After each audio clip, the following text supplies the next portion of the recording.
அருமையான கர்த்தருடைய பிள்ளைகளே, ஆண்டவர் இயேசுவின் இனிய நாமத்தினாலே வாழ்த்துக்களை தெரிவிக்கிறோம். இந்த அருமையான நாள் உங்களுக்கு ஆசீர்வாதமாய் இருப்பதாக. இன்றைக்கு ஒரு அருமையான வேத வசனத்தை நான் வாசிக்கிறேன்.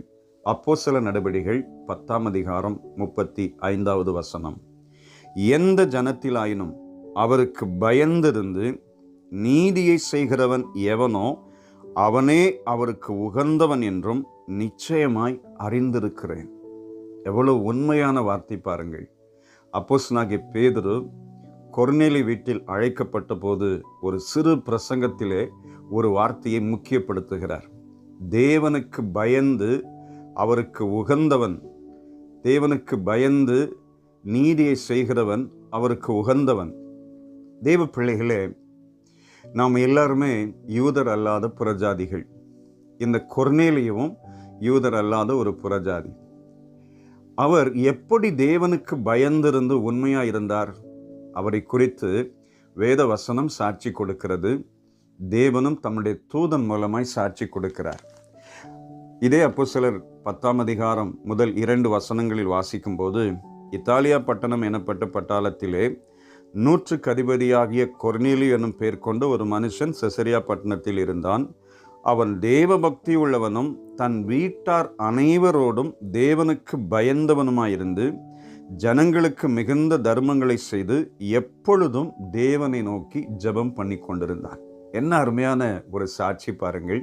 பரிசுத்த வேதத்தின் சாட்சி எவ்வளவு உண்மையான சாட்சி. அவன் எப்பொழுதும் ஜெபம் பண்ணி கொண்டிருந்தான், தேவனுக்கு பயந்திருந்தான், குடும்பத்தார் அனைவரோடும் கூட. இரண்டாவது, தேவன் தம்முடைய தூதன் மூலமாய் ஒரு சாட்சி கொடுக்கிறார். 4வது வசனத்திலே, கொர்நேலியு தேவ தூதனை உற்று பார்க்கிற போது அவனை உற்று பார்த்து பயந்து ஆண்டவரே என்ன என்றான். அப்பொழுது அவன், உன் ஜெபங்களும் உன் தர்மங்களும் தேவனுக்கு நினைப்பூட்டுதலாக அவர் சந்நிதியில் வந்து எட்டி இருக்கிறது. ஹல்லேலூயா.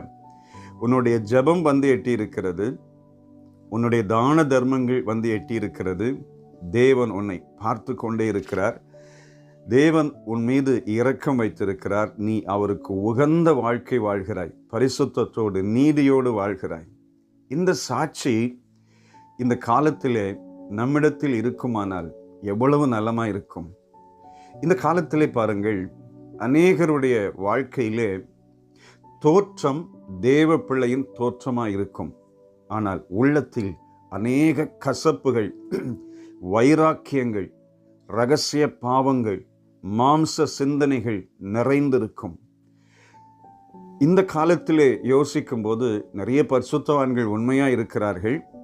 சிலர் இப்படிப்பட்ட வாழ்க்கையோடு கூட வாழும்போது அவர்கள் குடும்பத்திலே அவர்களை குறித்து சாட்சி கொடுக்கப்படுகிறதில்லை, வேலை ஸ்தலத்திலே சாட்சி கொடுக்கப்படுகிறதில்லை, அவர்களை சுற்றிலும் சாட்சி கொடுக்கப்படுகிறதில்லை, சபையிலும் சாட்சி கொடுக்கப்படுகிறதில்லை.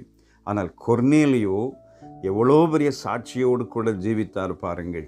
இப்படிப்பட்ட ஒரு அனுபவம் இன்றைக்கு நமக்கு இருக்குமானால் எவ்வளவு நலமாக இருக்கும்.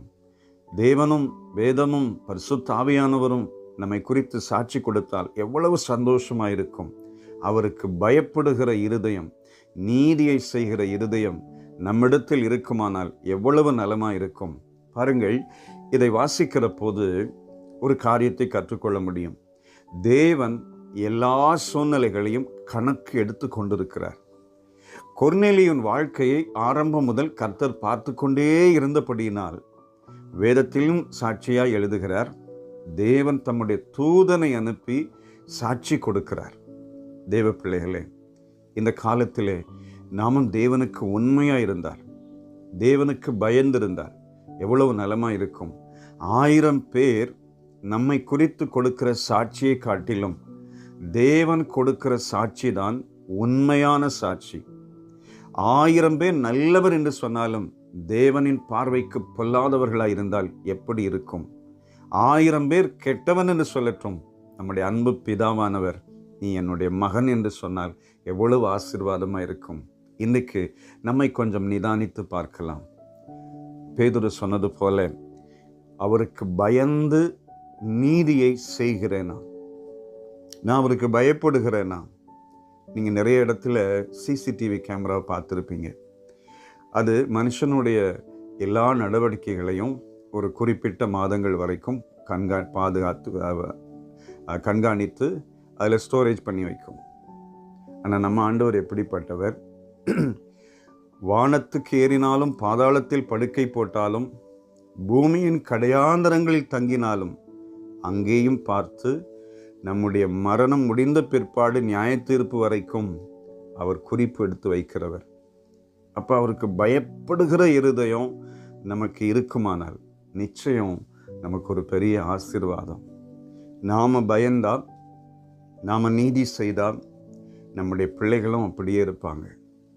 நாம் உண்மையுள்ளவர்களாக இருந்தால் நம்முடைய பிள்ளைகளும் நம்முடைய சபை மக்களும் எல்லாரும் உண்மையுள்ளவர்களாக இருப்பார்கள்.